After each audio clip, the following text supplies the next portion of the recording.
ਭਾਈ ਅਮਰਤਪਾਲ ਸਿੰਘ ਵਾਲਾ ਅਕਾਲੀ ਦਲ ਆ ਜਿਹੜਾ, ਉਹਨਾਂ ਨੇ ਐਲਾਨੀਆ ਤੌਰ ਤੇ ਕਹਿਤਾ ਕਿ ਸਾਡਾ ਇਹ ਜਿਹੜਾ ਗੱਠਜੋੜ ਬਣਦਾ ਸੀ ਵੀ ਉਹ ਖਤਮ ਸਮਝਿਆ ਜਾਵੇ। ਸੱਚਾਈ ਇਹ ਹੈ ਕਿ ਸਮੇਤ ਭਾਈ ਅਮਰਤਪਾਲ ਸਿੰਘ ਵਾਲੇ ਅਕਾਲੀ ਦਲ ਕਿਸੇ ਵੀ ਧਿਰ ਦਾ ਇਸ ਮੌਕੇ ਕੋਈ ਹਾਲ ਬਹੁਤਾ ਚੰਗਾ ਨਹੀਂ ਹੈ। ਬੀਜੇਪੀ ਤਾਂ ਚਾਹੁੰਦੀ ਆ ਕਿ ਸਿੱਖਾਂ ਦੇ ਕੋਈ ਵੀ ਦੋ ਗਰੁੱਪ ਵੀ ਇਕੱਠੇ ਹੋ ਕੇ ਨਾ ਚੋਣ ਲੜਨ, ਤੇ ਉਹਨਾਂ ਨੂੰ ਤਕਲੀਫ ਹੀ ਸੀਗੀ ਇਸ ਗੱਲ ਦੀ ਕਿ ਇਹ ਇਕੱਠੇ ਕਾਹਤੋਂ ਹੋ ਰਹੇ ਨੇ, ਤੇ ਚੰਗਾ ਹੀ ਲੱਗੂ ਉਹਨਾਂ ਨੂੰ ਬੀਜੇਪੀ ਵਾਲਿਆਂ ਨੂੰ। ਉਹ ਚਾਹਣਗੇ ਕਿ ਸਿੱਖ ਵੋਟ ਬੈਂਕ ਦੇ ਘੱਟੋ ਘੱਟ 25-30 ਟੁਕੜੇ ਹੋ ਜਾਣ। ਪੱਛਮੀ ਬੰਗਾਲ ਵਾਂਗ ਕਿਤੇ ਪੰਜਾਬ ਦੇ ਵਿੱਚ ਭਾਜਪਾ ਕਿਸੇ ਤਰੀਕੇ ਨਾਲ ਸਰਕਾਰ ਨਾ ਬਣਾ ਜਾਵੇ। ਇਦੋਂ ਪਹਿਲਾਂ ਸਾਰੇ ਭਾਰਤ ਵਿੱਚ ਕਈ ਥਾਂ ਤੇ ਖੇਤਰੀ ਕਿਸੇ ਗਰੁੱਪ ਨਾਲ ਰਲ ਕੇ ਸਰਕਾਰ ਬਣਾਈ, ਫਿਰ ਮੁੜ ਕੇ ਉਹ ਖੇਤਰੀ ਪਾਰਟੀ ਨਹੀਂ ਕਿਤੇ ਲੱਭੀ। ਬੀਜੇਪੀ ਜੇ ਜ਼ੁਲਮ ਕਰੇ ਫਿਰ ਤਾਂ ਉਹਦੇ ਨਾਲ ਲੜਨਾ ਸੌਖਾ, ਪਰ ਬੀਜੇਪੀ ਤਾਂ ਕਮੀਨਗੀ ਨਾਲ ਸਿੱਖਾਂ ਨੂੰ ਕੇਸਾਧਾਰੀ ਹਿੰਦੂ ਗਰਦਾਨਣ ਵਾਲੇ ਜਿਹੜੇ ਪ੍ਰੋਜੈਕਟ ਨੇ ਉਹਦੇ ਤਹਿਤ ਕੰਮ ਕਰਦਾ। ਕੋਈ ਸਿੱਖ ਨੌਜਵਾਨ ਬੀਜੇਪੀ ਦੇ ਆਰਐਸਐਸ ਦੇ ਭਾਗਵੇਂ ਬ੍ਰਿਗੇਡ ਦੇ ਗੰਦੇ ਕਮੀਨੇ ਨੀਚ ਤੇ ਘਟੀਆ ਹਮਲੇ ਦੀ ਹਕੀਕਤ ਨੂੰ ਸਮਝ ਕੇ ਪ੍ਰਤੀਕਿਰਿਆ ਦਿੰਦਾ ਹੈ ਤਾਂ ਸਾਡੀ ਕੌਮ ਦੇ ਵਿੱਚ ਬਹੁਤ ਸਾਰੇ ਲੋਕ ਜਿਨ੍ਹਾਂ ਨੂੰ ਬਿਮਾਰੀ ਪਈ ਹੋਈ ਆ, ਉਹ ਫਿਰ ਕਹਿੰਦੇ ਆ ਜੀ ਇਹ ਤਾਂ ਨਫ਼ਰਤ ਫੈਲਾ ਰਹੇ ਆ, ਇਹ ਤਾਂ ਹਿੰਦੂ ਸਿੱਖ ਏਕਤਾ ਨੂੰ ਫਿਰ ਇਹਦੇ ਨਾਲ ਨੁਕਸਾਨ ਹੋ। ਮਤਲਬ ਕਿ ਭਾਗਵਾਂ ਬ੍ਰਿਗੇਡ ਸਿੱਖੀ ਦੀਆਂ ਜੜ੍ਹਾਂ ਵੱਢਣ ਲਈ, ਸਿੱਖ ਕੌਮ ਦੇ ਜਜ਼ਬਾਤਾਂ ਦੀ ਹੇਠੀ ਕਰਨ ਲਈ ਕੋਈ ਵੀ ਕਰਤੂਤ ਕਰ ਸਕਦਾ, ਪਰ ਸਿੱਖ ਉਹਦਾ ਵਿਰੋਧ ਨਹੀਂ ਕਰ ਸਕਦੇ। ਇਹ ਜਿਹੜਾ ਮਾਹੌਲ ਆ, ਜਦੋਂ ਇਹਨਾਂ ਦੇ ਕੋਲੇ ਰਾਜ ਭਾਗ ਹੋਊ ਉਦੋਂ ਕਿੰਨਾ ਖਤਰਨਾਕ ਹੋਊਗਾ। ਇਸ ਬਦਲਦੀ ਦੁਨੀਆ ਵਿੱਚ ਤੁਸੀਂ ਪਿੱਛੇ ਨਾ ਰਹਿ ਜਾਓ। ਹਰ ਘਟਨਾ ਜੋ ਤੁਹਾਡੀ ਜ਼ਿੰਦਗੀ ਤੇ ਅਸਰ ਪਾ ਰਹੀ ਹੈ, ਅਸੀਂ ਉਸ ਬਾਰੇ ਦੇਵਾਂਗੇ ਤੁਹਾਨੂੰ ਸਟੀਕ ਤੇ ਸਹੀ ਜਾਣਕਾਰੀ। ਤੁਹਾਡਾ ਆਪਣਾ ਹੱਕ ਸੱਚ ਦੀ ਆਵਾਜ਼ TV84। TV84 ਦੇ ਨਾਲ ਜੁੜਨ ਲਈ ਆਪਣਾ ਫੋਨ ਚੁੱਕੋ ਤੇ ਐਪ ਸਟੋਰ ਵਿੱਚ ਜਾ ਕੇ ਡਾਊਨਲੋਡ ਕਰੋ TV84 ਦੀ ਨਵੀਂ ਐਪ। ਇਸ ਐਪ ਤੇ ਤੁਸੀਂ ਦੇਖ ਸਕਦੇ ਹੋ 24 ਘੰਟੇ TV84 ਦਾ ਲਾਈਵ ਚੈਨਲ ਅਤੇ ਨਾਲ ਹੀ ਪੰਥ, ਪੰਜਾਬ ਅਤੇ ਦੁਨੀਆ ਭਰ ਦੀਆਂ ਅਹਿਮ ਖਬਰਾਂ।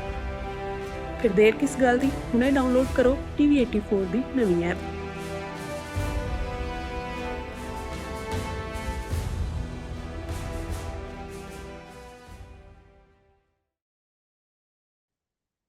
TV84 ਤੇ ਪ੍ਰੋਗਰਾਮ ਖਬਰ ਦੀ ਖਬਰ ਦੇਖ ਰਹੇ ਸਾਰੇ ਦਰਸ਼ਕਾਂ ਨੂੰ ਮੈਂ ਸਰਬਜੀਤ ਸਿੰਘ ਘੁਮਾਣ ਫਤਿਹ ਅਰਜ ਕਰਦਾ ਜੀ। ਵਾਹਿਗੁਰੂ ਜੀ ਕਾ ਖਾਲਸਾ, ਵਾਹਿਗੁਰੂ ਜੀ ਕੀ ਫਤਿਹ।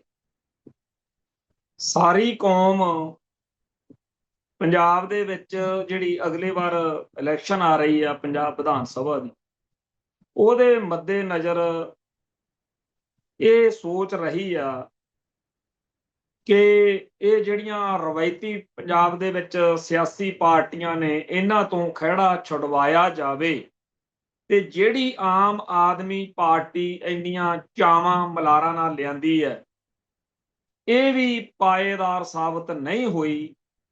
ਇਹਨੂੰ ਵੀ ਹੁਣ ਚੱਲਦਾ ਕਰੀਏ ਤੇ ਭਾਈ ਅਮਰਤਪਾਲ ਸਿੰਘ ਦੀ ਕਮਾਂਡ ਹੇਠ ਪੰਜਾਬ ਦੇ ਵਿੱਚ ਇੱਕ ਸਰਕਾਰ ਬਣਾਈ ਜਾਵੇ।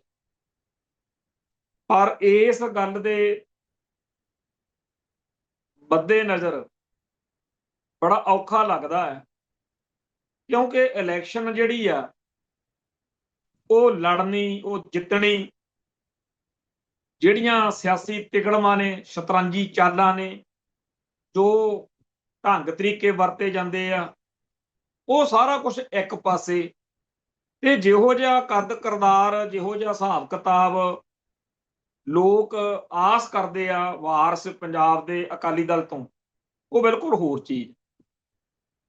ਸੋ ਜਦੋਂ ਗਿਆਨੀ ਹਰਪ੍ਰੀਤ ਸਿੰਘ ਵਾਲੇ ਪੁਨਰ ਸਰਜੀਤ ਅਕਾਲੀ ਦਲ ਦੇ ਨਾਲ ਵਾਰਸ ਪੰਜਾਬ ਦੇ ਅਕਾਲੀ ਦਲ ਦਾ ਗੱਠਜੋੜ ਜਾਂ ਰਾਜੀਨਾਮਾ ਜਾਂ ਸੀਟ ਸ਼ੇਅਰਿੰਗ ਜਾਂ ਕੋਈ ਵੀ ਇਹੋ ਜਿਹਾ ਸਿਸਟਮ ਬਣਨ ਦੇ ਅਸਾਰ ਜਾਪੇ, ਖਬਰਾਂ ਆਈਆਂ ਤਾਲਮੇਲ ਕਮੇਟੀ ਦੀਆਂ, ਤਾਂ ਲੋਕਾਂ ਨੂੰ ਬੜਾ ਹਲਾਰਾ ਜਿਹਾ ਮਿਲਿਆ ਸੀਗਾ। ਪਰ ਅੱਜ ਬੜਾ ਸਾਰਿਆਂ ਦਾ ਦਿਲ ਦੁਖੀ ਹੋਇਆ ਕਿ ਭਾਈ ਅਮਰਤਪਾਲ ਸਿੰਘ ਵਾਲਾ ਅਕਾਲੀ ਦਲ ਆ ਜਿਹੜਾ, ਉਹਨਾਂ ਨੇ ਐਲਾਨੀਆ ਤੌਰ ਤੇ ਕਹਿਤਾ ਕਿ ਸਾਡਾ ਇਹ ਜਿਹੜਾ ਗੱਠਜੋੜ ਬਣਦਾ ਸੀ, ਅਜੇ ਕੋਈ ਚੱਜ ਹੱਲ ਨਾਲ ਬਣਿਆ ਵੀ ਨਹੀਂ ਸੀ, ਵੀ ਉਹ ਖਤਮ ਸਮਝਿਆ ਜਾਵੇ। ਹੁਣ ਇਹਦੇ ਪਿੱਛੇ ਕਾਰਨ ਕਿਹੜੇ ਨੇ ਜਾਂ ਕੀ ਵਜ੍ਹਾ ਕਤਾ, ਉਹ ਜਦੋਂ ਆਪਾਂ ਵਿਚਾਰੀਏ ਤਾਂ ਬੜਾ ਕੁਝ ਸਾਹਮਣੇ ਆਉਂਦਾ। ਪਰ ਮੋਟੇ ਤੌਰ ਦੇ ਉੱਤੇ ਜਿਹੜੇ ਗਿਆਨੀ ਹਰਪ੍ਰੀਤ ਸਿੰਘ ਦੇ ਝੰਡੇ ਹੇਠਲੇ ਅਕਾਲੀ ਦਲ ਦੇ ਆਗੂ ਨੇ, ਉਹ ਇਸ ਗੱਲ ਤੋਂ ਇਤਰਾਜ਼ ਵਿੱਚ ਸੀਗੇ ਕਿ ਸਾਡੇ ਵੱਲੋਂ ਜ਼ਿਆਦਾ ਨੇੜਤਾ ਰੱਖਦਾ ਹੈਗਾ ਮਨਪ੍ਰੀਤ ਸਿੰਘ ਅਯਾਲੀ, ਭਾਈ ਅਮਰਤਪਾਲ ਸਿੰਘ ਵਾਲੀ ਧਿਰ ਨਾਲ। ਉਹ ਇਹਨਾਂ ਨੂੰ ਕਿਉਂ ਨਹੀਂ ਕਹਿੰਦਾ ਕਿ ਤੁਸੀਂ ਜਦੋਂ ਆਪਾਂ ਗੱਠਜੋੜ ਕਰਨਾ ਤੇ ਬਾਕੀ ਧਿਰਾਂ ਜਿਹੜੀਆਂ ਹੋਰ ਵੀ ਆਪਾਂ ਨਾਲ ਜੋੜਨੀਆਂ ਨੇ, ਰਲ ਮਿਲ ਕੇ ਆਪਾਂ ਸਾਰੇ ਪੰਜਾਬ 'ਚ ਤਾਂ ਇੰਨੇ ਜੋਗੀ ਕੋਈ ਵੀ ਧਿਰ ਹੈ ਨਹੀਂ ਜਿਹੜੀ 117 ਸੀਟਾਂ ਤੇ ਚੋਣ ਲੜ ਸਕੇ। ਕਿਸੇ ਨੂੰ 10 ਦੇਵਾਂਗੇ, ਕਿਸੇ ਨੂੰ 5 ਦੇਵਾਂਗੇ, ਤੇ ਆਪਾਂ ਇੱਕ ਮਜ਼ਬੂਤ ਗੱਠਜੋੜ ਬਣਾ ਕੇ ਚੋਣ ਲੜਨੀ ਆ। ਤੇ ਇਸ ਲਈ ਆਪਾਂ ਇਲੈਕਸ਼ਨ ਤੋਂ ਬਾਅਦ ਵਿੱਚ ਦੇਖਾਂਗੇ ਕਿ ਮੁੱਖ ਮੰਤਰੀ ਕਿਹਨੂੰ ਬਣਾਉਣਾ, ਤੇ ਆਪਾਂ ਪਹਿਲਾਂ ਨਾ ਐਲਾਨੋ ਕਿ ਆਪਾਂ ਭਾਈ ਅਮਰਤਪਾਲ ਸਿੰਘ ਨੂੰ ਮੁੱਖ ਮੰਤਰੀ ਬਣਾਵਾਂਗੇ। ਇੱਕ ਉਹਨਾਂ ਦਾ ਇਹ ਸੀ। ਦੂਜਾ ਇਹ ਆ ਕਿ ਵਾਰ-ਵਾਰ ਭਾਈ ਅਮਰਤਪਾਲ ਸਿੰਘ ਵਾਲੀ ਧਿਰ ਵੱਲੋਂ ਇਹ ਸੁਨੇਹਾ ਲਾਇਆ ਜਾਂਦਾ ਰਿਹਾ ਹੋਵੇਗਾ ਮੈਂ ਤਾਂ ਕਹਿੰਦਾ ਕਿਉਂਕਿ ਅੱਜ ਪਬਲਿਕ ਦੇ ਵਿੱਚ ਤਾਂ ਗੱਲ ਅੱਜ ਆਈ ਆ ਨਾ ਕਿ ਗਿਆਨੀ ਹਰਪ੍ਰੀਤ ਸਿੰਘ ਵਾਲੀ ਧਿਰ ਨੂੰ ਭਾਈ ਅਮਰਤਪਾਲ ਸਿੰਘ ਵਾਲੀ ਧਿਰ ਲਗਾਤਾਰ ਕਹਿੰਦੀ ਰਹੀ ਹੈ ਕਿ ਜਿਹੜੇ ਅਕਾਲੀ ਲੀਡਰ ਪਿਛਲੇ ਦੌਰ ਵਿੱਚ ਸੁਖਬੀਰ ਸਿੰਘ ਬਾਦਲ ਜਾਂ ਬਾਦਲ ਧੜੇ ਨਾਲ ਮਿਲ ਜੁਲ ਕੇ ਸਾਰਾ ਕੁਝ ਹੀ ਉਹ ਕਰਦੇ ਰਹੇ ਆ, ਜਿਹਦੀ ਕਰਕੇ ਪੰਥ ਵਿੱਚ ਖਲਾਰਾ ਪਿਆ। ਜਿਹੜੇ ਦਾਗੀ ਮਹਿਕਮਾ, ਇਹਨਾਂ ਵਿੱਚੋਂ ਬਹੁਤ ਸਾਰੇ ਇਸ ਮੌਕੇ ਵਾਰਸ ਪੰਜਾਬ ਦੇ ਅਕਾਲੀ ਦਲ 'ਚ ਆ ਗਏ, ਤੇ ਇਹਨਾਂ ਸਾਰਿਆਂ ਨੂੰ ਇੰਨੀ ਜ਼ਿਆਦਾ ਤਰਜੀਹ ਨਾ ਦਿਓ, ਮੁਖੀ ਅਹੁਦੇ ਨਾ ਦਿਓ, ਕਿਉਂਕਿ ਇਹ ਲੋਕਾਂ ਕਰਕੇ ਪਹਿਲਾਂ ਪੰਜਾਬ 'ਚ ਜਿਹੜਾ ਖਲਾਰਾ ਪਿਆ, ਜਿਹਦੀ ਕਰਕੇ ਸਾਨੂੰ ਜਾਂ ਨੌਜਵਾਨਾਂ ਨੂੰ ਮੈਦਾਨ 'ਚ ਆਉਣਾ ਪਿਆ, ਤੇ ਤੁਸੀਂ ਤਾਂ ਫਿਰ ਉਹੀ ਜਿਹੜੀ ਆ ਫੌਜ ਫੇਰ ਖੜੀ ਕਰ ਰਹੇ। ਹੁਣ ਇਹ ਗੱਲ ਦੋ ਅਰਥਾਂ 'ਚ ਦੇਖੀ ਜਾ ਸਕਦੀ। ਇੱਕ ਪੱਖ ਤੋਂ ਭਾਈ ਅਮਰਤਪਾਲ ਸਿੰਘ ਵਾਲੀ ਧਿਰ ਦਾ ਜਿਹੜਾ ਪੱਖ ਆ ਜਾਂ ਇਹ ਨਜ਼ਰੀਆ, ਉਹ ਸਹੀ ਲੱਗਦਾ, ਕਿਉਂਕਿ ਅੱਜ ਦੇ ਹਿਸਾਬ ਦੇ ਵਿੱਚ ਜੇਕਰ ਲੋਕਾਂ ਨੂੰ ਇਹ ਨਾ ਦਿਖਾਇਆ ਗਿਆ ਕਿ ਭਾਈ ਅਮਰਤਪਾਲ ਸਿੰਘ ਨੂੰ ਸੀਐਮ ਬਣਾਉਣਾ, ਇਹ ਗੱਲ ਦੇਖਣਗੇ ਲੋਕ ਤਾਂ ਹੋਰ ਤਰ੍ਹਾਂ ਦਾ ਪ੍ਰਭਾਵ ਜਾਏਗਾ। ਤੇ ਜੇ ਇਹ ਗੱਲ ਨਾ ਹੋਵੇ ਤਾਂ ਵੋਟ ਘੱਟ ਪਊ, ਕਿਉਂਕਿ ਭਾਈ ਅਮਰਤਪਾਲ ਸਿੰਘ ਦਾ ਨਾਂ ਸਿਆਸੀ ਨਜ਼ਰੀਏ ਤੋਂ ਅੱਜ ਦੀ ਤਰੀਕ 'ਚ ਲੋਕਾਂ ਨੂੰ ਅਪੀਲ ਕਰਦਾ। ਜਿਨ੍ਹਾਂ ਨੇ ਵੋਟਾਂ ਲੈਣੀਆਂ ਨੇ ਉਹ ਤਾਂ ਚਾਹਣਗੇ ਵੀ ਭਾਈ ਅਮਰਤਪਾਲ ਸਿੰਘ ਨੂੰ ਮੁੱਖ ਮੰਤਰੀ ਬਣਾਉਣ ਲਈ ਮੈਂ ਭਾਈ ਇਲੈਕਸ਼ਨ ਲੜ ਰਿਹਾ। ਹੁਣ ਇਸ ਨਜ਼ਰੀਏ ਤੋਂ ਦੂਜੀ ਗੱਲ ਵੀ ਫਿਰ ਜੇ ਦੇਖੀਏ ਸਹੀ ਲੱਗਦੀ ਆ ਕਿ ਜਿਹੜੇ ਦਾਗੀ ਨੇ, ਸਾਨੂੰ ਤਾਂ ਥਾਂ ਥਾਂ ਤੇ ਜਿਹੜੇ ਸੁਖਬੀਰ ਬਾਦਲ ਵਾਲੇ ਅਕਾਲੀ ਦਲ ਦੇ ਲੀਡਰ ਨੇ ਉਹ ਕਹਿਣਗੇ ਵੀ ਤੁਸੀਂ ਜਿਹੜੀ ਬੋਲੀ ਬੋਲਦੇ ਹੋ, ਤੁਸੀਂ ਤਾਂ ਉਹਨਾਂ ਨੂੰ ਹੀ ਲਈ ਫਿਰਦੇ ਹੋ ਜਿਹੜੇ ਸਾਡੇ ਵਰਗੇ ਨੇ ਦਾਗੀ। ਤੋਂ ਇਸ ਨਜ਼ਰੀਏ ਤੋਂ ਇਹ ਵੀ ਗੱਲ ਉਹਨਾਂ ਦੀ ਠੀਕ ਲੱਗਦੀ ਹੈ। ਪਰ ਦੂਜੇ ਪੱਖ ਤੋਂ ਜੇ ਦੇਖੀਏ ਵੀ ਜਿਹੜੇ ਢੰਗ ਤਰੀਕੇ ਜੋ ਤਿਕੜਮਾਂ ਇਲੈਕਸ਼ਨ ਜਿੱਤਣ ਲਈ ਇਹ ਜਿਹੜੇ ਦਾਗੀ ਮਹਿਕਮੇ ਵਾਲੇ ਵਰਤ ਸਕਦੇ ਆ ਨਾ, ਕਾਂਗਰਸੀਆਂ ਨੂੰ, ਭਾਜਪਾਈਆਂ ਨੂੰ ਜਾਂ ਆਪ ਵਾਲਿਆਂ ਨੂੰ ਵੀ, ਰਵਾਇਤੀ ਅਕਾਲੀਆਂ ਨੂੰ, ਬਾਦਲ ਦਲ ਵਾਲਿਆਂ ਨੂੰ ਜਿਹੜੀ ਟੱਕਰ ਦੇਣੀ ਆ ਪੁੱਠੀਆਂ ਸਿੱਧੀਆਂ ਚਾਲਾਂ 'ਚ, ਉਹ ਇਹੀ ਦੇ ਸਕਦੇ। ਆਪਾਂ ਇਹਨੂੰ ਇਉਂ ਦੇਖੀਏ ਵੀ ਇੱਕ ਹੁੰਦੇ ਆ ਸਾਫ਼ ਜਿਹੇ ਬੰਦੇ, ਉਹਨਾਂ ਸਾਫ਼ ਜਿਹੇ ਬੰਦਿਆਂ ਤੋਂ ਆਸ ਨਹੀਂ ਕਰਦੇ ਲੋਕ ਵੀ ਇਹ ਸਿਆਸੀ ਖੇਤਰ ਵਿੱਚ ਕੋਈ ਗੰਦ ਪਿੱਲ ਵਾਲੀ ਖੇਡ ਖੇਡ। ਇੱਕ ਬੰਦੇ ਹੁੰਦੇ ਆ ਜਿਹੜੇ ਰਵਾਇਤੀ ਸੋਚ ਵਾਲੇ ਨੇ, ਅਗਲਾ ਕਹਿੰਦਾ ਯਾਰ ਇਹ ਤਾਂ ਹੈ ਹੀ ਇਹੋ ਜਿਹੇ ਨੇ, ਸਾਰਾ ਕੁਝ ਹੀ ਕਰਦੇ। ਹੁਣ ਇਹ ਗੱਲ ਪੱਕੀ ਆ ਕਿ ਜਦੋਂ ਪਿਛਲੀ ਵਾਰ ਇਲੈਕਸ਼ਨ ਸਰਬਜੀਤ ਸਿੰਘ MP ਬਣਿਆ ਤੇ ਅਮਰਤਪਾਲ ਸਿੰਘ MP ਬਣਿਆ, ਉਦੋਂ ਉਹ ਸਾਰੇ ਢੰਗ ਤਰੀਕੇ ਲੋਕਾਂ ਨੇ ਰੱਦ ਕਰਤੇ ਜਿਹੜੇ ਰਵਾਇਤੀ ਚੋਣਾਂ ਜਿੱਤਣ ਵਾਲੇ ਵਰਤਦੇ ਆ। ਨਸ਼ਾ, ਬਦਮਾਸ਼ੀ ਤੇ ਹੋਰ ਪੰਥਕ ਭਾਵਨਾ ਤਹਿਤ ਜਿੱਤ ਹੋਈ। ਪਰ ਇਹ ਵੀ ਗੱਲ ਹੈ ਕਿ ਐਤਕੀ 117 ਹਲਕਿਆਂ ਦੇ ਵਿੱਚ ਉਹੋ ਜਿਹੀ ਹਵਾ ਬਣ ਜਾਣੀ ਕੀ ਸੰਭਵ ਹੈ ਕਿ 117 ਵਿੱਚੋਂ ਘੱਟੋ ਘੱਟ 70-80 ਸੀਟਾਂ ਦੇ ਉੱਤੇ ਉਹ ਹਵਾ ਬਣ ਜੇ ਤੇ ਸਾਰੇ ਲੋਕ ਭਾਈ ਅਮਰਤਪਾਲ ਸਿੰਘ ਦਾ ਨਾਮ ਲੈ ਕੇ ਜਿੱਤ ਜਾਣ। ਇਸ ਹਿਸਾਬ ਕਿਤਾਬ ਦੇ ਵਿੱਚ ਅਜੇ ਗੱਲ ਧੜੱਲੇ ਨਾਲ ਕਹਿਣੀ ਬੜਾ ਔਖਾ, ਪਰ ਇਹ ਗੱਲ ਜਦੋਂ ਅੱਜ ਸਾਹਮਣੇ ਆਈ ਕਿ ਗੱਠਜੋੜ ਟੁੱਟ ਗਿਆ ਤਾਂ ਜਿੱਥੇ ਕੁਝ ਲੋਕਾਂ ਨੂੰ ਤਸੱਲੀ ਹੋਈ ਕਿ ਚਲੋ ਜੀ ਵਧੀਆ ਹੋਇਆ, ਇਹਨਾਂ ਮਾੜੇ ਬੰਦਿਆਂ ਤੋਂ ਦੂਰ ਹੀ ਚੰਗੇ ਆ, ਗਿਆਨੀ ਹਰਪ੍ਰੀਤ ਸਿੰਘ ਵਾਲੇ ਝੰਡੇ ਹੇਠ ਸੀ ਜਿਹੜੇ, ਉੱਥੇ ਬਹੁਤ ਸਾਰੇ ਲੋਕਾਂ ਨੂੰ ਬੁਰਾ ਲੱਗਿਆ। ਉਹ ਕਹਿੰਦੇ ਆ ਕਿ ਭਾਈ ਅਮਰਤਪਾਲ ਸਿੰਘ ਨਾਲ ਬਹੁਤੇ ਜ਼ਿਆਦਾ ਨੌਜਵਾਨ ਨੇ ਤੇ ਉਹਨਾਂ ਕੋਲੇ ਜੋਸ਼ ਤਾਂ ਹੈਗਾ, ਪਰ ਜਿਹੜੀ ਹੋਸ਼ ਦੀ ਲੋੜ ਹੁੰਦੀ ਆ, ਜੋ ਠੰਡੇ ਮਤੇ ਨਾਲ, ਉਹ ਬਜ਼ੁਰਗਾਂ ਕੋਲ ਹੁੰਦਾ। ਤੇ ਇਹ ਉਮਰਦਰਾਜ਼ ਸਿਆਣੇ ਬੰਦੇ ਆ। ਜਥੇਦਾਰ ਅਕਾਲ ਤਖਤ ਰਿਹਾ ਗਿਆਨੀ ਹਰਪ੍ਰੀਤ ਸਿੰਘ, ਤੇ ਥੋੜਾ ਜਿਹਾ ਧੀਰਜ ਨਾਲ ਚੱਲਣ ਦੀ ਵੀ ਲੋੜ ਹੁੰਦੀ ਆ। ਸਿਆਸਤ ਵਿੱਚ ਕਾਹਲ ਜਾਂ ਨੌਜਵਾਨੀ ਦਾ ਰਾਹ ਠੀਕ ਨਹੀਂ ਹੁੰਦਾ। ਇਹੋ ਜਿਹੀਆਂ ਗੱਲਾਂ ਦੇ ਹਿਸਾਬ ਨਾਲ ਕਈਆਂ ਨੂੰ ਇਹ ਗੱਲ ਮਾੜੀ ਲੱਗੀ। ਪਰ ਜੋ ਮਰਜ਼ੀ ਕਹੀਏ ਆਪਾਂ, ਇਹ ਤਾਂ ਗੱਲ ਅਜੇ ਬੜੀ ਆਪਾਂ ਸਮੇਂ ਤੋਂ ਪਹਿਲਾਂ ਦੀ ਆ। ਸੱਚਾਈ ਇਹ ਹੈ ਕਿ ਸਮੇਤ ਭਾਈ ਅਮਰਤਪਾਲ ਸਿੰਘ ਵਾਲੇ ਅਕਾਲੀ ਦਲ, ਕਿਸੇ ਵੀ ਧਿਰ ਦਾ ਇਸ ਮੌਕੇ ਕੋਈ ਹਾਲ ਬਹੁਤਾ ਚੰਗਾ ਨਹੀਂ ਹੈ। ਜਿਹੋ ਜਿਹਾ ਬਾਦਲਕਿਆਂ ਦਾ ਹਾਲ ਆ, ਉਹੋ ਜਿਹਾ ਹੀ ਕਾਂਗਰਸੀਆਂ ਦਾ। ਜਿਹੋ ਜਿਹਾ ਕਾਂਗਰਸੀਆਂ ਦਾ, ਉਹੋ ਜਿਹਾ ਹੀ ਆਪ ਵਾਲਿਆਂ ਦਾ। ਜਿਹੋ ਜਿਹਾ ਆਪ ਵਾਲਿਆਂ ਦਾ, ਉਹੋ ਜਿਹਾ ਹੀ ਬੀਜੇਪੀ ਵਾਲਿਆਂ ਦਾ। ਇਸੇ ਮਾਹੌਲ ਵਿੱਚ ਗਿਆਨੀ ਹਰਪ੍ਰੀਤ ਸਿੰਘ ਵਾਲੇ ਅਕਾਲੀ ਦਲ ਤੇ ਭਾਈ ਅਮਰਤਪਾਲ ਸਿੰਘ ਵਾਲੇ ਅਕਾਲੀ ਦਲ 'ਚ ਕੋਈ 19-21 ਦਾ ਫਰਕ ਹੀ ਲੱਗਦਾ ਸੀ ਲੋਕਾਂ ਨੂੰ। ਇਹ ਨਾਲ ਜੇ ਇਮਾਨਦਾਰ ਰਲ ਜਾਂਦਾ, ਹੋਰ ਨਿੱਕੀਆਂ ਮੋਟੀਆਂ ਧਿਰਾਂ ਧੜੇ ਰਲ ਜਾਂਦੇ, ਤਾਂ ਫਰਕ ਪੈ ਸਕਦਾ ਸੀ। ਪਰ ਇਸ ਦੇ ਉਲਟ ਜਿਹੜੇ ਸਿਆਸੀ ਲੋਕ ਚਰਚਾ ਕਰਦੇ ਆ, ਉਹ ਕਹਿੰਦੇ ਆ ਕਿ ਬੀਜੇਪੀ ਤਾਂ ਚਾਹੁੰਦੀ ਆ ਕਿ ਸਿੱਖਾਂ ਦੇ ਕੋਈ ਵੀ ਦੋ ਗਰੁੱਪ ਵੀ ਇਕੱਠੇ ਹੋ ਕੇ ਨਾ ਚੋਣ ਲੜਨ, ਤੇ ਉਹਨਾਂ ਨੂੰ ਤਕਲੀਫ ਹੀ ਸੀਗੀ ਇਸ ਗੱਲ ਦੀ ਕਿ ਇਹ ਇਕੱਠੇ ਕਾਹਤੋਂ ਹੋ ਰਹੇ ਨੇ, ਤੇ ਚੰਗਾ ਹੀ ਲੱਗੂ ਉਹਨਾਂ ਨੂੰ ਬੀਜੇਪੀ ਵਾਲਿਆਂ ਨੂੰ। ਉਹ ਚਾਹੁਣਗੇ ਕਿ ਸਿੱਖ ਵੋਟ ਬੈਂਕ ਦੇ ਘੱਟੋ ਘੱਟ 25-30 ਟੁਕੜੇ ਹੋ ਜਾਣ, ਤੇ ਸਾਡਾ ਹਿੱਸਾ ਜਿਹੜਾ 18% 19% ਉਦੋਂ ਅਮਿਤ ਸ਼ਾਹ ਮੋਗੇ ਵਾਲੀ ਰੈਲੀ ਚ ਕਿਲੀ ਚਾਲਾਂ ਚ ਕਹਿੰਦਾ ਸੀ ਵੀ ਸਾਨੂੰ ਸਾਡਾ ਹਿੱਸਾ ਜਿਹੜਾ ਹੈਗਾ ਅਸੀਂ 25-30% ਤੱਕ ਲੈ ਜਾਣਾ, ਖਿੱਚ ਕੇ ਸਰਕਾਰ ਬਣਾ ਲੈਣੀ। ਆਮ ਲੋਕਾਂ ਨੂੰ ਇਸ ਗੱਲ ਦਾ ਬੜਾ ਔਖਾ ਜਿਹਾ ਮਹਿਸੂਸ ਹੁੰਦਾ ਕਿ ਪੱਛਮੀ ਬੰਗਾਲ ਵਾਂਗ ਕਿਤੇ ਪੰਜਾਬ ਦੇ ਵਿੱਚ ਭਾਜਪਾ ਕਿਸੇ ਤਰੀਕੇ ਨਾਲ ਸਰਕਾਰ ਨਾ ਬਣਾ ਜਾਵੇ।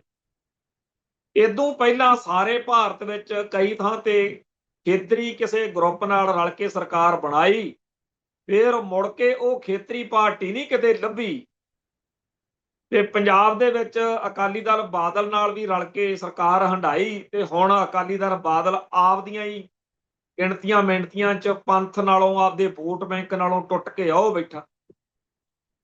ਸੋ ਪੰਜਾਬ ਦੇ ਵਿੱਚ ਜੇਕਰ ਬੀਜੇਪੀ ਸੱਤਾ 'ਚ ਆਉਂਦੀ ਆ ਤਾਂ ਬਹੁਤ ਸਾਰੇ ਲੋਕਾਂ ਦੇ ਖਦਸ਼ੇ, ਪਰ ਅਸੀਂ ਇਹ ਸੋਚਦੇ ਹਾਂ ਕਿ ਇੰਦਰਾ ਗਾਂਧੀ ਵਾਲੀ ਕਾਂਗਰਸ ਨੇ, ਬੇਅੰਤੇ ਬੁੱਚੜ ਵਾਲੀ ਕਾਂਗਰਸ ਨੇ ਜੋ ਪੰਜਾਬ 'ਚ ਜ਼ੁਲਮ ਕੀਤਾ, ਉਹਦੇ ਨਾਲੋਂ ਕੀ ਵੱਧ ਜ਼ੁਲਮ ਬੀਜੇਪੀ ਕਰ ਲੂ। ਪਰ ਸਾਡੇ ਭਾਈਚਾਰੇ ਵਿੱਚੋਂ ਬਹੁਤ ਸਾਰੇ ਲੋਕ ਇਹ ਕਹਿੰਦੇ ਆ ਕਿ ਬੀਜੇਪੀ ਜੇ ਜ਼ੁਲਮ ਕਰੇ ਫਿਰ ਤਾਂ ਉਹਦੇ ਨਾਲ ਲੜਨਾ ਸੌਖਾ, ਪਰ ਬੀਜੇਪੀ ਤਾਂ ਕਮੀਨਗੀ ਨਾਲ ਸਿੱਖਾਂ ਨੂੰ ਕੇਸਾਧਾਰੀ ਹਿੰਦੂ ਗਰਦਾਨਣ ਵਾਲੇ ਜਿਹੜੇ ਪ੍ਰੋਜੈਕਟ ਨੇ ਉਹਦੇ ਤਹਿਤ ਕੰਮ ਕਰ। ਇਸ ਗੱਲ ਦੇ ਵਿੱਚ ਸਾਡੇ ਭਾਈਚਾਰੇ ਦੇ ਵਿੱਚ ਇੱਕ ਦੋ ਬਿਮਾਰੀਆਂ ਆਈਆਂ ਹੋਈਆਂ ਨੇ। ਇੱਕ ਬਿਮਾਰੀ ਆ ਵੀ ਆਪਾਂ ਕੀ ਲੈਣਾ, ਸਾਨੂੰ ਕੀ। ਹੁਣ ਇਹ ਚੀਜ਼ ਇੰਨੀ ਖਤਰਨਾਕ ਆ, ਜਦੋਂ ਕੋਈ ਸਿੱਖ ਨੌਜਵਾਨ ਬੀਜੇਪੀ ਦੇ, ਆਰਐਸਐਸ ਦੇ, ਭਾਗਵੇਂ ਬ੍ਰਿਗੇਡ ਦੇ ਗੰਦੇ ਕਮੀਨੇ, ਨੀਚ ਤੇ ਘਟੀਆ ਹਮਲੇ ਦੀ ਹਕੀਕਤ ਨੂੰ ਸਮਝ ਕੇ ਪ੍ਰਤੀਕਿਰਿਆ ਦਿੰਦਾ ਹੈ, ਤਾਂ ਸਾਡੀ ਕੌਮ ਦੇ ਵਿੱਚ ਬਹੁਤ ਸਾਰੇ ਲੋਕ ਜਿਨ੍ਹਾਂ ਨੂੰ ਬਿਮਾਰੀ ਪਈ ਹੋਈ ਆ, ਉਹ ਫਿਰ ਕਹਿੰਦੇ ਆ ਜੀ ਇਹ ਤਾਂ ਨਫ਼ਰਤ ਫੈਲਾ ਰਹੇ ਆ ਤੂੰ, ਇਹ ਤਾਂ ਹਿੰਦੂ ਸਿੱਖ ਏਕਤਾ ਨੂੰ ਫਿਰ ਇਹਦੇ ਨਾਲ ਨੁਕਸਾਨ ਹੋ, ਮਾਹੌਲ ਖਰਾਬ ਕਰ ਦੇਣਾ ਤੁਸੀਂ। ਮਤਲਬ ਕਿ ਭਾਗਵਾਂ ਬ੍ਰਿਗੇਡ ਸਿੱਖੀ ਦੀਆਂ ਜੜ੍ਹਾਂ ਵੱਢਣ ਲਈ, ਸਿੱਖ ਕੌਮ ਦੇ ਜਜ਼ਬਾਤਾਂ ਦੀ ਹੇਠੀ ਕਰਨ ਲਈ ਕੋਈ ਵੀ ਕਰਤੂਤ ਕਰ ਸਕਦਾ, ਪਰ ਸਿੱਖ ਉਹਦਾ ਵਿਰੋਧ ਨਹੀਂ ਕਰ ਸਕਦੇ। ਇਹ ਜਿਹੜਾ ਮਾਹੌਲ ਆ, ਜਦੋਂ ਇਹਨਾਂ ਦੇ ਕੋਲੇ ਰਾਜ ਭਾਗ ਹੋਊ ਉਦੋਂ ਕਿੰਨਾ ਖਤਰਨਾਕ ਹੋਊਗਾ। ਉਦੋਂ ਤਾਂ ਸਰਕਾਰ ਹੋਊ। ਹਰਿਆਣੇ ਦੇ ਵਿੱਚ ਬੀਜੇਪੀ ਦਾ ਰਾਜ ਭਾਗ ਆ, ਉੱਥੇ ਪਿਛਲੇ ਦਿਨੀ ਪਿਛਲੇ ਪ੍ਰੋਗਰਾਮ 'ਚ ਵੀ ਆਪਾਂ ਗੱਲ ਕੀਤੀ ਸੀ, ਕੋਈ ਕਪਲ ਵੈਜ ਕਰਕੇ ਬੀਜੇਪੀ ਦਾ ਲੀਡਰ ਵਾ, ਉਹਨੇ ਪੋਸਟ ਲਿਖ ਕੇ ਪਾਈ, ਆਪਣੀ ਕੌਮ ਦਾ ਆਪਣੇ ਧਰਮ ਦਾ ਬੜਾ ਸਤਿਕਾਰਤ, ਬੜਾ ਰਿਸਪੈਕਟਡ ਤੇ ਬੜਾ ਜੋਸ਼ ਨਾਲ ਆਪਾਂ ਕਹਿੰਦੇ ਆ ਵਾਹਿਗੁਰੂ ਜੀ ਕਾ ਖਾਲਸਾ ਵਾਹਿਗੁਰੂ ਜੀ ਕੀ ਫਤਿਹ। ਉਹਨੇ ਲਿਖਿਆ ਹਨੂਮਾਨ ਜੀ ਕਾ ਖਾਲਸਾ ਹਨੂਮਾਨ ਜੀ ਕੀ ਫਤਿਹ। ਸੋਸ਼ਲ ਮੀਡੀਆ ਉੱਤੇ ਇਹਦਾ ਵਿਰੋਧ ਹੋਇਆ, ਤਾਂ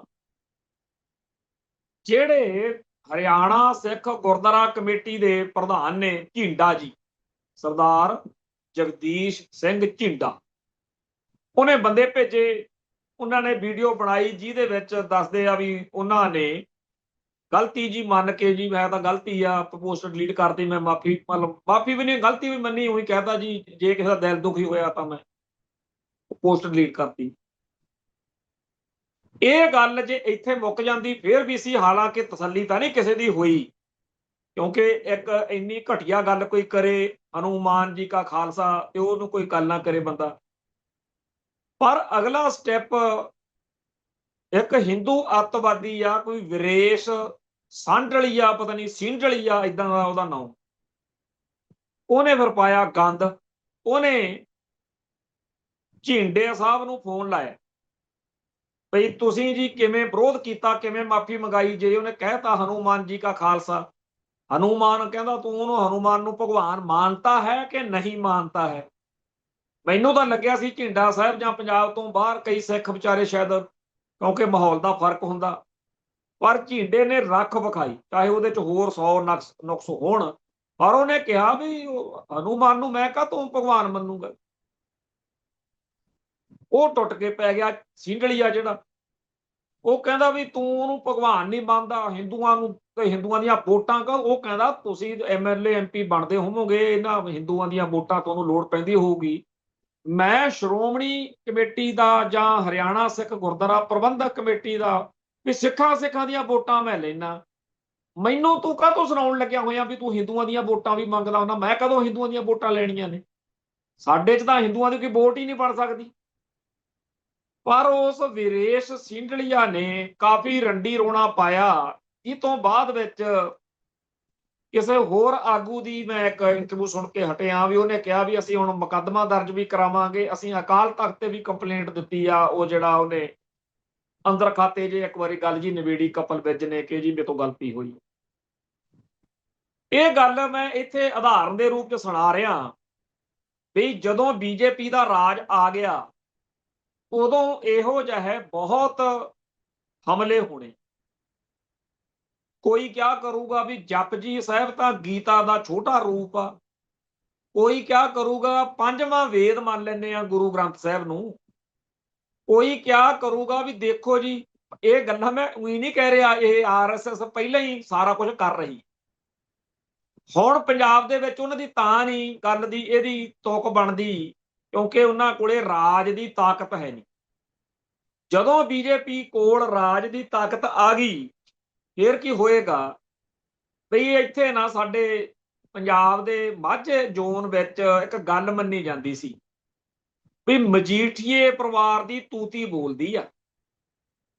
ਚਲੋ ਉਹਨਾਂ ਦੇ ਨੁਕਸਾਂ ਘਾਟਾਂ ਦੀ ਗੱਲ ਵੱਖਰੀ, ਪਰ ਮਜੀਠੇ ਹਲਕੇ ਚੋਂ ਜਾਂ ਇਸ ਖਿੱਤੇ ਵਿੱਚ ਗਨੀਵ ਕੌਰ ਮਜੀਠੀਆ ਐਮਐਲਏ, ਵੋਟਾਂ ਦਾ ਚੱਲ ਰਿਹਾ ਚੱਕਰ ਤੇ ਬੀਜੇਪੀ ਮਾਫ ਕਰਨਾ ਆਮ ਆਦਮੀ ਪਾਰਟੀ ਦੇ ਖਿਲਾਫ ਲੋਕਾਂ ਦੇ ਵਿੱਚ ਬਹੁਤ ਗੁੱਸਾ, ਜਿਹੜੀਆਂ ਇਲੈਕਸ਼ਨਾਂ ਜਿਹੀਆਂ ਚੱਲਦੀਆਂ ਨੇਗੀਆਂ ਇਹਨਾਂ ਦਿਨਾਂ 'ਚ ਕਈ ਥਾਵਾਂ ਤੇ ਕੁੱਟ ਕਟਾਪੇ ਲੜਾਈ ਪੜਾਈ ਦੀਆਂ ਖਬਰਾਂ ਆਉਂਦੀਆਂ ਲੋਕਾਂ ਦੇ ਉੱਤੇ। ਜਦੋਂ ਆਮ ਆਦਮੀ ਪਾਰਟੀ ਦੇ ਆਗੂ ਧੱਕਾ ਕਰਦੇ ਆ, ਪਰਚੇ ਨਹੀਂ ਭਰਨ ਦਿੰਦੇ, ਕਾਗਜ਼ ਖੋਹ ਕੇ ਭੱਜਦੇ ਆ, ਤੇ ਫਿਰ ਅੱਕੇ ਹੋਏ ਲੋਕ ਜਿਹੜੇ ਇਹਨਾਂ ਤੋਂ ਖਹਿੜਾ ਛਡਾਉਣਾ ਚਾਹੁੰਦੇ ਆ ਤੇ ਉਹ ਕਹਿੰਦੇ ਆ ਵੀ ਜੇ ਵੋਟਾਂ ਹੋਣ ਤੇ ਇਹਨਾਂ ਨੂੰ ਇਲੈਕਸ਼ਨ 'ਚ ਹਰਾ ਲਾਂਗੇ, ਉਹਨਾਂ ਨੂੰ ਫਿਰ ਗੁੱਸਾ ਚੜ੍ਹਦਾ ਵੀ ਸਾਡੇ ਨਾਲ ਹੁਣ ਇਹ ਧੱਕਾ ਕਰਦੇ ਆ, ਇਲੈਕਸ਼ਨ ਲੜਨਾ ਤੇ ਇਲੈਕਸ਼ਨ 'ਚ ਅਸੀਂ ਇਹਨਾਂ ਨੂੰ ਦੇਖਾਂ ਕੀ ਕਰਦੇ।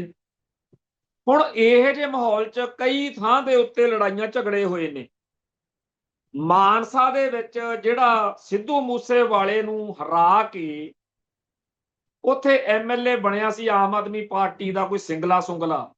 ਅੱਜ ਮੈਂ ਦੇਖਿਆ ਵੀਡੀਓ 'ਚ ਉਹਨੂੰ ਪੁਲਿਸ ਵਾਲੇ ਅਮਰੂਦਾਂ ਵਾਲੀ ਰੇਹੜੀਆਂ ਕੋਲ ਧੂਹੀ ਫਿਰਦੇ ਆ ਲੋਕਾਂ ਤੋਂ ਬਚਾਉਂਦੇ, ਤੇ ਲੋਕ ਉਹਦੀ ਐਸੀ ਤੈਸੀ ਕਰਨ ਲੱਗੇ ਹੋਏ ਨੇ। ਇਵੇਂ ਹੀ ਮਲੋਟ ਕੁੱਟ ਕਟਾਪਾ ਹੋ ਰਿਹਾ, ਪੱਗਾਂ ਲਹਿ ਰਹੀਆਂ, ਕਿਉਂਕਿ ਆਮ ਆਦਮੀ ਪਾਰਟੀ ਵਾਲੇ ਲੋਕਾਂ ਦੇ ਕਾਗਜ਼ ਨਹੀਂ ਭਰਨ ਦੇ ਰਹੇ ਤੇ ਲੋਕ ਉਹਨਾਂ ਨੂੰ ਕੁੱਟਮਾਰ ਕਰ ਰਹੇ। ਇਹੋ ਜਿਹੀ ਹਰਕਤ ਗਨੀਵ ਕੌਰ ਮਜੀਠੀਆ ਬਤੌਰ ਐਮਐਲਏ ਆਪਦੇ ਨਾਲ ਆਪਦੇ ਸਮਰਥਕਾਂ ਦੇ ਕਾਗਜ਼ ਭਰਾਉਣ ਦੀ, ਜਾਂ ਅੱਜ ਕਾਗਜ਼ ਪੜਚੋਲਣ ਦੀ ਤਰੀਕ ਸੀ, ਉਹਦੇ ਨਾਲ ਪਹਿਲਾਂ ਤਾਂ ਅੰਦਰ ਉਹ ਵੀਡੀਓ ਸਾਰਿਆਂ ਦੇ ਸਾਹਮਣੇ ਆ, ਦਫ਼ਤਰ ਦੇ ਬਾਬੂ ਜਾਂ ਪੁਲਿਸ ਵਾਲੇ ਬੜਾ ਮਾੜਾ ਬਿਹੇਵ ਕਰਦੇ, ਉਹ ਤਾਂ ਇੱਕ ਗੱਲ। ਪਰ ਬਾਅਦ ਵਿੱਚ ਬਿਕਰਮਜੀਤ ਸਿੰਘ ਮਜੀਠੀਆ ਆਪਦੇ ਸਾਥੀਆਂ ਸਮੇਤ ਉੱਥੇ ਜਾ ਕੇ ਗੱਲ ਕਰਨ ਲੱਗਦੇ ਆ, ਉਦੋਂ ਵੀ ਵੀਡੀਓ ਬਣੀ। ਜਿਹੜਾ ਉਸ ਮੌਕੇ ਦਾ ਡੀਐਸਪੀ ਹੈ ਤੇ ਨਾਲ ਹੋਰ ਪੁਲਿਸ ਵਾਲੇ ਆ, ਉਹ ਕੋਈ ਪਰਵਾਹ ਨਹੀਂ ਕਰ ਰਿਹਾ ਵੀ ਇਹ ਸਿਆਸੀ ਪ੍ਰਵਾਨ ਨੇ ਜਾਂ ਇਹਨਾਂ ਐਮਐਲਏ ਨੇ ਇਲਾਕੇ ਦੇ, ਤੇ ਉਹ ਭਗਵੰਤ ਮਾਨ ਨੂੰ, ਆਮ ਆਦਮੀ ਪਾਰਟੀ ਨੂੰ ਇਹ ਦਿਖਾਉਣ ਲਈ ਕਿ ਅਸੀਂ ਦੇਖੋ ਜੀ ਕਿਸੇ ਦੀ ਪਰਵਾਹ ਨਹੀਂ ਕੀਤੀ। ਉਹਨਾਂ ਨੇ ਜਿੰਨੀ ਮਤਲਬ ਕਿ ਐ ਕਹੀ ਵੀ ਮਾੜੀ ਕੀਤੀ ਆ ਗਨੀਵ ਕੌਰ ਮਜੀਠੀਆ ਨਾਲ, ਬਿਕਰਮਜੀਤ ਸਿੰਘ ਮਜੀਠੀਆ ਨਾਲ, ਖਾਸ ਤੌਰ ਤੇ ਇੱਕ ਡੀਐਸਪੀ ਉਹਦੀ ਬੜੀ ਚਰਚਾ।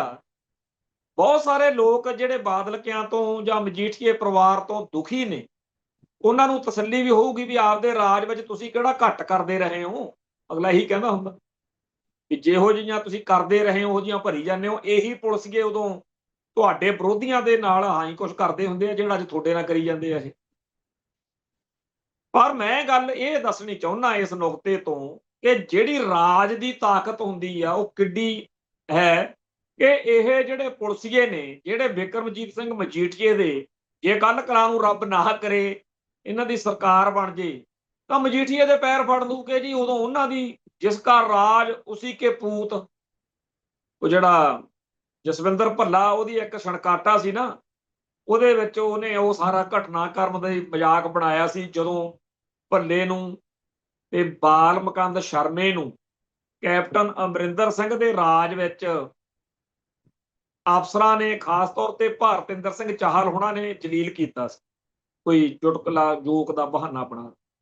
ਜਦੋਂ ਰਾਜ ਭਾਗ ਚਲੇ ਗਿਆ ਉਦੋਂ ਬਾਅਦ ਛਣਕਾਟਾ ਜਿਹੜਾ ਕੱਢਿਆ ਉਹਨਾਂ ਨੇ, ਉਹਦੇ ਵਿੱਚ ਉਸ ਘਟਨਾ ਦਾ ਜ਼ਿਕਰ ਉਚੇਚਾ ਕੀਤਾ ਕਿ ਉਹੀ ਪੁਲਿਸ ਵਾਲੇ ਜਾਂ ਉਹੀ ਅਫਸਰ ਜਿਹੜੇ ਰਾਜ ਭਾਗ ਮੌਕੇ ਕੈਪਟਨ ਅਮਰਿੰਦਰ ਸਿੰਘ ਨੂੰ ਜਾਂ ਭਾਰਤਿੰਦਰ ਚਾਹਲ ਨੂੰ ਸਲਾਮੀਆਂ ਮਾਰਦੇ, ਸਲੂਟ ਮਾਰਦੇ ਸੀ, ਵੀ ਉਹਨਾਂ ਨੇ ਫਿਰ ਚੱਕ ਲਿਆਂਦੇ ਉਹੀ, ਕਿਉਂਕਿ ਉਹ ਆਪਾਂ ਨੂੰ ਸਭ ਨੂੰ ਪਤਾ ਵੀ ਵਾਕਿਆ ਹੀ ਕਿਵੇਂ ਭਾਰਤਿੰਦਰ ਚਾਹਲ ਨਾਲ ਕੁੱਤੇਖਾਨੀ ਕੀਤੀ ਗਈ ਸੀ ਅਕਾਲੀਆਂ ਦੇ, ਬਾਦਲਾਂ ਦੇ ਰਾਜ ਆਉਣ ਤੋਂ ਬਾਅਦ।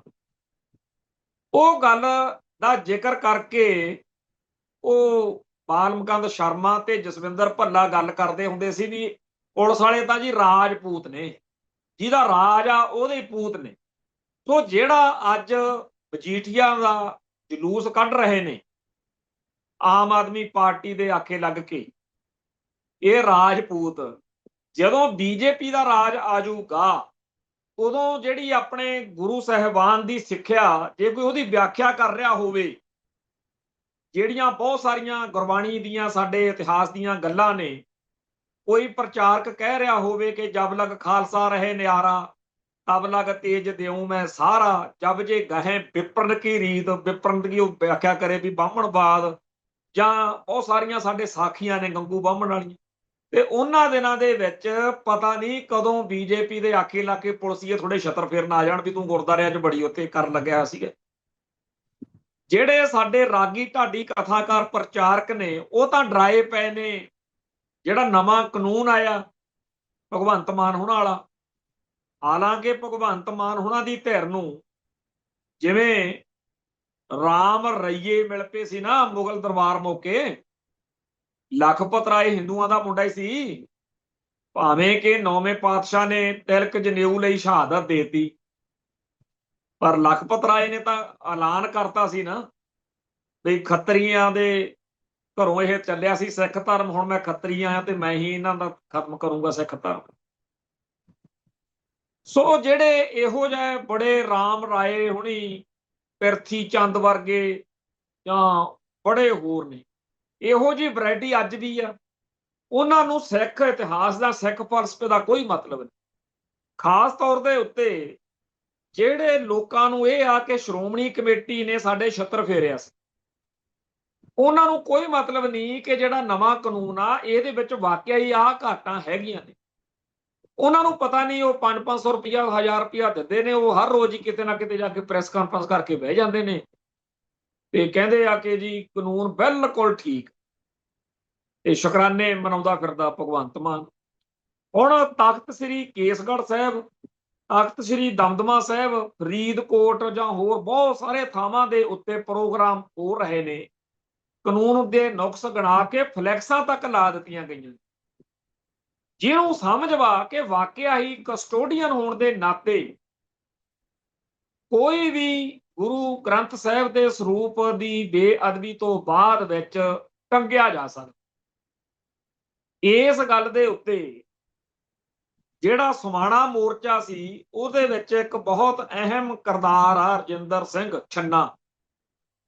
ਰਜਿੰਦਰ ਸਿੰਘ ਛੰਨਾ ਵੀ ਕਹਿ ਰਿਹਾ ਕਿ ਜਦੋਂ ਅਸੀਂ ਇਹ ਸ਼ੁਰੂ ਕੀਤਾ ਹੈ ਸਮਾਣਾ ਮੋਰਚਾ, ਫੌਜੀ ਉੱਤੇ ਚੜ ਗਿਆ, ਮੈਂ ਉਹਦੀ ਨਾਲ ਸੀ, ਕਹਿੰਦਾ ਵੀ ਹੁਣ ਮੈਂ ਵੀ ਡਰਦਾ ਵੀ ਜਿਹੜੇ ਗੁਰਦੁਆਰੇ ਦਾ ਮੈਂ ਪ੍ਰਧਾਨ ਆ, ਇੱਥੇ ਇੱਕ ਦਿਨ ਕੂਲਰ ਬੜੀ ਤੇਜ਼ੀ ਨਾਲ ਕਿਤੇ ਚੱਲ ਪਿਆ, ਉਹਦੀ ਹਵਾ ਇੰਨੀ ਤੇਜ਼ ਸੀ ਕਿ ਰਮਾਲੇ ਤੋਂ ਗੁਰੂ ਸਾਹਿਬ ਦੇ ਸਰੂਪ ਦੇ ਅੰਗ ਜਿਹੜੇ ਆ ਉਹ ਬਹੁਤ ਨੁਕਸਾਨਿਆ ਜਿਹਾ ਹੋ ਗਿਆ, ਕੰਮ ਗੜਬੜ ਹੋ ਗਈ, ਤੇਜ਼ ਹਵਾ ਦਾ ਇੱਕਦਮ ਹੋ ਗਿਆ, ਕੂਲਰ ਚੱਲ ਗਿਆ। ਤੇ ਜੇ ਕਿਤੇ ਕਾਨੂੰਨ ਉਦੋਂ ਹੁੰਦਾ, ਨਾਲੇ ਤਾਂ ਮੈਂ ਟੰਗਿਆ ਜਾਣਾ ਸੀ, ਨਾਲੇ ਉਹ ਗ੍ਰੰਥੀ ਟੰਗਿਆ ਜਾਣਾ ਸੀ। ਹੁਣ ਸਾਰਿਆਂ ਨੇ ਕਹਿਤਾ ਵੀ ਨਾ ਗ੍ਰੰਥੀ ਦੀ ਇਹਦੇ ਚ ਗਲਤੀ ਆ, ਕੂਲਰ ਦੀ ਹਵਾ ਨੇ ਕੰਮ ਖਰਾਬ ਕਰਤਾ। ਜਿਹੜੇ ਗੁਰੂ ਸਾਹਿਬ ਦੇ ਸਰੂਪ ਦੇ ਅੰਗ ਸੀਗੇ, ਪੱਤਰੇ ਸੀ, ਉਹ ਇਸ ਤਰੀਕੇ ਨਾਲ ਹਵਾ ਦੇ ਤੇਜ਼ ਵੇਗ ਨਾਲ ਉਹ ਕੰਮ ਗੜਬੜ ਹੋ ਗਿਆ। ਹੁਣ ਜਿਹਨੂੰ ਸਮਝ ਲੱਗੀ ਜਾਂਦੀ ਆ ਕਿ ਇਹ ਕਾਨੂੰਨ ਕਿਵੇਂ ਘਾਤਕ ਆ, ਅਸਲ ਵਿੱਚ ਤਾਂ ਗੱਲ ਦੋ, ਮੈਂ ਅੱਗੇ ਵੀ ਇਸ ਪ੍ਰੋਗਰਾਮ 'ਚ ਗੱਲ ਕਰਦਾ ਹੁੰਦਾ, ਜਿਵੇਂ 1966 ਵਿੱਚ ਪੰਜਾਬੀ ਸੂਬਾ ਬਣਾਉਣ ਤੋਂ ਬਾਅਦ ਸਾਡੀ ਕੌਮ ਕਹਿੰਦੀ ਸੀ ਕਿ ਪੰਜਾਬੀ ਸੂਬਾ ਤਾਂ ਅਸੀਂ ਮੰਗਿਆ ਸੀ ਪਰ ਇਹੋ ਜਿਹਾ ਨਹੀਂ, ਉਵੇਂ ਦੇ ਹੀ ਹਾਲਾਤ ਅੱਜ ਨੇ ਕਿ ਜੀ ਅਸੀਂ ਕਾਨੂੰਨ ਤਾਂ ਸਖਤ ਮੰਗਿਆ ਸੀ ਪਰ ਇਹੋ ਜਿਹਾ ਨਹੀਂ। ਦੂਜੇ ਪਾਸੇ ਗੱਲ ਇਹ ਆ ਜਿਹੜੀ ਗੁਲਜ਼ਾਰੀ ਲਾਲ ਨੰਦੇ ਨੇ ਕਹੀ ਸੀ ਕਿ ਛੇਤੀ ਕਿਤੇ ਤਾਂ ਪੰਜਾਬੀ ਸੂਬਾ ਬਣਦਾ ਨਹੀਂ, ਜੇ ਬਣ ਗਿਆ ਤਾਂ ਸਿੱਖ ਅਗਲੀਆਂ ਪੀੜ੍ਹੀਆਂ ਚੀਕਾਂ ਮਾਰਿਆ ਕਰਨਗੀਆਂ ਵੀ ਆਹ ਸੂਬਾ ਲਿਆ। ਇਵੇਂ ਹੀ ਅਗਲਿਆਂ ਨੇ ਹੁਣ ਮਿਥ ਲਿਆ ਬਈ ਹੁਣ ਖਹਿੜਾ ਤਾਂ ਛਡਾਉਣਾ ਪੈਣਾ, ਸਖਤ ਧਾਰਾਵਾਂ ਵਾਲਾ ਕਾਨੂੰਨ ਬਣਾ ਕੇ, ਕਿਉਂਕਿ ਬਣਾ ਆਪਾਂ ਸਕਦੇ ਨਹੀਂ, ਕੇਂਦਰ ਵਾਲੇ ਮੰਨਦੇ ਨਹੀਂ, ਫਿਰ ਇਹੋ ਜਿਹਾ ਬਣਾਓ ਵੀ ਸਿੱਖ ਆਪ ਕਲਪਿਆ ਕਰਨ, ਉਹਨਾਂ ਨੂੰ ਕੋਸਿਆ ਕਰਨ ਜਿਨ੍ਹਾਂ ਨੇ ਬਣਵਾਇਆ। ਹੁਣ ਜਿਨ੍ਹਾਂ ਨੇ ਬਣਵਾਇਆ ਉਹਦੇ ਵਿੱਚ ਇੱਕ ਧਿਰ ਨੂੰ ਤਾਂ ਹਜੇ ਅੱਖਾਂ ਤੋਂ ਪੱਟੀ ਲੱਥੀ ਨਹੀਂ, ਸਮਾਣੇ ਮੋਰਚੇ ਵਾਲਿਆਂ ਵਿੱਚ ਬਹੁਤਿਆਂ ਦੀ। ਜਿਹੜੀ ਦੂਜੀ ਧਿਰ ਵਾ, ਗਿਆਨੀ ਮਾਫ ਕਰਨਾ, ਗਿਆਨੀ ਕੁਲਦੀਪ ਸਿੰਘ ਗੜਗੱਜ, ਇਹ ਵੀ ਗਿਆ ਜਾ ਕੇ ਉੱਥੇ ਕਹਿ ਕੇ ਆਇਆ ਵੀ ਜੀ ਸਖਤ ਧਾਰਾਵਾਂ ਵਾਲਾ ਕਾਨੂੰਨ ਬਣਨਾ ਚਾਹੀਦਾ, ਤੇ ਆਹ ਧਾਮੀ ਸਾਹਿਬ ਨੇ ਵੈਲਕਮ ਕੀਤਾ। ਕਰ ਤਾਂ ਬੈਠੇ, ਪਰ ਜਦੋਂ ਸਾਰੀ ਗੱਲ ਦੀ ਵਿਆਖਿਆ ਹੋਈ, ਵਿਆਖਿਆ ਹੁੰਦੀ ਆ ਜਦੋਂ ਕਿਸੇ ਗੱਲ ਦੀ, ਫੇਰ ਹੀ ਪਤਾ ਲੱਗਦਾ ਨਾ ਵੀ ਅਸਲੀ ਕਹਾਣੀ ਕੀ ਆ। 2001 ਦੇ ਵਿੱਚ ਸ਼੍ਰੋਮਣੀ ਗੁਰਦੁਆਰਾ ਪ੍ਰਬੰਧਕ ਕਮੇਟੀ ਦਾ ਬਜਟ ਇਜਲਾਸ ਹੋਇਆ, ਉਹ ਮਾਰਚ ਦੇ ਆਖਰੀ 29-30-31 ਮਾਰਚ ਨੂੰ ਇੱਥੇ ਜਾ ਕੇ ਕਰਦੇ ਹੁੰਦੇ।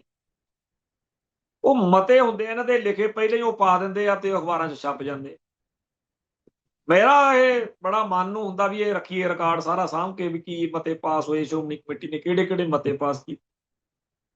ਜਦੋਂ 2001 ਦੇ ਉਸ ਬਜਟ ਇਜਲਾਸ ਦੇ ਵਿੱਚੋਂ ਮਤਾ ਆਇਆ ਇੱਕ ਕਿ ਸ਼੍ਰੋਮਣੀ ਕਮੇਟੀ ਦਾ ਅੱਜ ਦਾ ਬਜਟ ਇਜਲਾਸ ਇਹ ਮਤਾ ਪਾਸ ਕਰਦਾ ਕਿ ਭਾਰਤ ਸਰਕਾਰ ਅੰਮ੍ਰਿਤਸਰ ਸ਼ਹਿਰ ਨੂੰ ਵੈਟੀਕਨ ਸਟੇਟਸ, ਵੈਟੀਕਨ ਵਰਗਾ ਦਰਜਾ ਦੇ।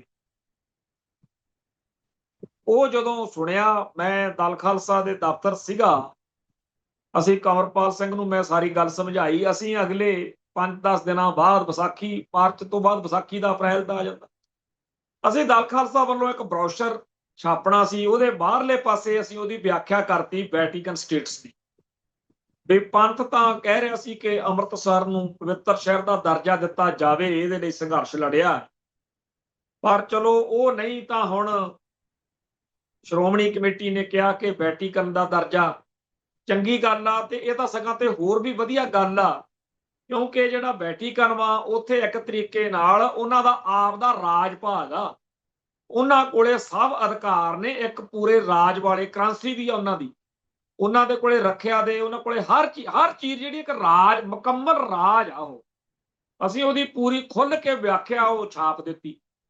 ਜਦੋਂ ਇਹਨਾਂ ਨੂੰ ਪਤਾ ਲੱਗਿਆ, ਮੁੜ ਕੇ 2001 ਤੋਂ 2026 ਆ ਗਿਆ, 25 ਸਾਲਾਂ ਦੇ ਵਿੱਚ ਸ਼੍ਰੋਮਣੀ ਕਮੇਟੀ ਨੇ ਕਦੇ ਬੁੱਲ ਤੋਂ ਬੁੱਲ ਨਹੀਂ ਚੱਕਿਆ ਹੈਗਾ ਜਦੋਂ ਵਿਆਖਿਆ ਪੜ੍ਹਨ। ਅਸੀਂ ਤਾਂ ਪੰਗਾ ਹੀ ਲੈ ਲਿਆ, ਤਾਂ ਖਾਲਿਸਤਾਨ ਮੰਗਣ ਵਾਲੀ ਗੱਲ ਹੀ ਹੈ। ਇਹ ਤਾਂ ਐਉਂ ਆ ਜਿਵੇਂ ਅੰਮ੍ਰਿਤਸਰ ਨੂੰ ਖਾਲਿਸਤਾਨ ਬਣਾਤਾ। ਸੋ ਵਿਆਖਿਆ ਜਦੋਂ ਕਿਸੇ ਗੱਲ ਦੀ ਹੁੰਦੀ ਆ ਫੇਰ ਪਤਾ ਲੱਗਦਾ। ਜਿਵੇਂ ਕਿਸੇ ਸੱਜਣ ਨੇ ਜਿੱਦ ਕਰ ਲਈ ਮੇਰੇ ਨਾਲ ਕਿ ਜੀ ਤੁਸੀਂ ਕਹਿੰਦੇ ਹੋ ਕਿ ਸਰਜੀਤ ਸਿੰਘ ਬਰਨਾਲੇ ਦਾ ਜਿਹੜਾ ਬੇਟਾ, ਉਹ ਜਦੋਂ 26 ਜਨਵਰੀ 1986 ਨੂੰ ਸਰਬੱਤ ਖਾਲਸਾ ਹੋਣਾ ਸੀ, ਵੀ ਉਹ ਦਰਬਾਰ ਸਾਹਿਬ ਜਿਹੜਾ ਕੁਛ ਉਦੋਂ ਸਰਕਾਰ ਨੇ ਕੀਤਾ ਕਤਰਿਆ, ਵੀ ਉਹਦਾ ਉਹ ਆਗੂ ਸੀ ਜਾਂ ਉੱਥੇ ਉਹ ਚੌਧਰੀ ਸੀਗਾ। ਦਰਬਾਰ ਸਾਹਿਬ 'ਚ ਗੋਲੀ ਚੱਲੀ, ਸਿੰਘਾਂ ਨੇ ਫਿਰ ਇਹਨਾਂ ਦੀਆਂ ਰਫਲਾਂ ਵਗੈਰਾ ਖੋਲੀਆਂ। ਮਲਕੀਤ ਕੀਤੂ ਦੀ ਅਗਵਾਈ ਹੇਠ ਬਰਨਾਲੇ ਬਠਿੰਡੇ ਵਾਲੇ ਪਾਸਿਓਂ ਵਾਹਵਾ ਬਦਮਾਸ਼ ਲੈ ਕੇ ਗਗਨਜੀਤ ਬਰਨਾਲਾ ਆਇਆ ਸੀ। ਕਿ ਤੁਸੀਂ ਇਹ ਗੱਲ ਕਰਦੇ ਹੋ ਵੀ ਗਗਨਜੀਤ ਬਰਨਾਲਾ ਤਾਂ ਜੀ ਆਇਆ ਜ਼ਰੂਰ ਸੀ, ਉਹ ਤਾਂ ਸਰਕਟ ਹਾਊਸ ਬੈਠਾ ਰਿਹਾ, ਉਹ ਤਾਂ ਉੱਥੇ ਗਿਆ ਨਹੀਂ ਜਦੋਂ ਗੋਲੀ ਚੱਲੀ ਹੈ। ਬਾਕੀ ਤੁਹਾਡੀ ਗੱਲ ਕਹਿੰਦੇ ਠੀਕ ਆ ਵੀ ਆਇਆ ਵੀ ਸੀ, ਇਹ ਵੀ ਗੱਲ ਠੀਕ ਆ, ਉਹਦੀ ਕਮਾਂਡ ਸੀ, ਇਹ ਵੀ ਗੱਲ ਠੀਕ ਆ ਵੀ ਦਰਬਾਰ ਸਾਹਿਬ ਸਿੰਘਾਂ ਨੇ ਉਹਨਾਂ ਦੀਆਂ ਰਫਲਾਂ ਰੁਫਲਾਈਆਂ ਖੋਲੀਆਂ ਸੀ, ਜਿਹੜੀਆਂ ਬਾਅਦ ਚ ਪੁਲਿਸ ਪ੍ਰਸ਼ਾਸਨ ਨੇ ਦਵਾਈਆਂ ਮਿੰਟਾਂ ਤਲੜੇ ਕਰਕੇ ਸਿੰਘਾਂ ਤੋਂ। ਪਰ ਸਰਜੀਤ ਸਿੰਘ ਬਰਨਾਲੇ ਦੇ ਮੁੰਡੇ ਗਗਨਜੀਤ ਨੇ ਗੋਲੀ ਗਾਲੀ ਨਹੀਂ ਚਲਾਈ। ਮੈਂ ਆਖਿਆ ਵੀ ਯਾਰ, ਜਦੋਂ ਆਪਾਂ ਕਹਿੰਦੇ ਆ ਵੀ ਇੰਦਰਾ ਗਾਂਧੀ ਨੇ ਅਕਾਲ ਤਖਤ ਸਾਹਿਬ ਢਹਿ ਢੇਰੀ ਕਰ ਦਿੱਤਾ, ਇੰਦਰਾ ਗਾਂਧੀ ਕਿਹੜੇ ਟੈਂਕ ਤੇ ਬੈਠੀ ਸੀ? ਜਦੋਂ ਆਪਾਂ ਕਹਿੰਦੇ ਆ ਵੈਦਿਆ ਨੇ ਐ ਕੀਤਾ, ਤਾਂ ਵੈਦਿਆ ਥੋੜੀ ਸੀ ਉੱਥੇ ਕੁਲਦੀਪ ਸਿੰਘ ਬਰਾੜ ਮੂਹਰੇ ਇੱਥੇ ਲਾਇਆ ਹੋਇਆ ਸੀ ਉਦੋਂ ਅਫਸਰ ਦਾ। ਉਹ ਏਦਾਂ ਹੀ ਹੁੰਦਾ, ਜਿਹਦੀ ਜਰਨੈਲੀ ਹੇਠ, ਜਿਹਦੀ ਕਮਾਂਡ ਹੇਠ ਗੱਲ ਹੋਵੇ, ਵਿਆਖਿਆ ਏਦਾਂ ਹੀ ਹੁੰਦੀ। ਖੈਰ ਮੰਨਦਾ ਤਾਂ ਕੋਈ ਬੰਦਾ ਆਪਦੀ ਹੁੰਦਾ ਨਹੀਂ ਗੱਲ, ਪਰ ਅਸਲੀ ਗੱਲ ਇਹ ਹੈਗੀ ਆ ਕਿ ਹਰ ਗੱਲ ਦੀ ਵਿਆਖਿਆ ਹੋਣ ਤੋਂ ਬਾਅਦ ਹੀ ਸਮਝ ਪੈਂਦੀ ਹੈ। ਖਬਰ ਦੀ ਖਬਰ ਆਪਣੇ ਪ੍ਰੋਗਰਾਮ ਦਾ ਨਾਮ ਆ, ਆਪਾਂ ਖਬਰ ਦੇ ਮਗਰ ਪੈਂਦੇ ਆ ਵੀ ਇਹਦੀ ਅਸਲੀਅਤ ਕੀ ਹੈ, ਵਿਆਖਿਆ ਕਰਨੀ ਹੈ, ਤਾਂ ਜੋ ਆਪਣੇ ਭਾਈਚਾਰਾ ਸੁਣਦਾ ਵੀ ਯਾਰ ਗਾਹਾਂ ਕੀ ਹੋਇਆ ਪਤਾ ਲੱਗੇ ਆਪਾਂ ਨੂੰ।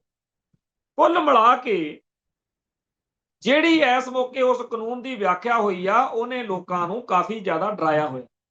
ਆਮ ਲੋਕ, ਆਮ ਗੁਰਸਿੱਖ ਪਿਆਰੇ ਕਾਫੀ ਜ਼ਿਆਦਾ ਘਬਰਾਏ ਹੋਏ ਨੇ।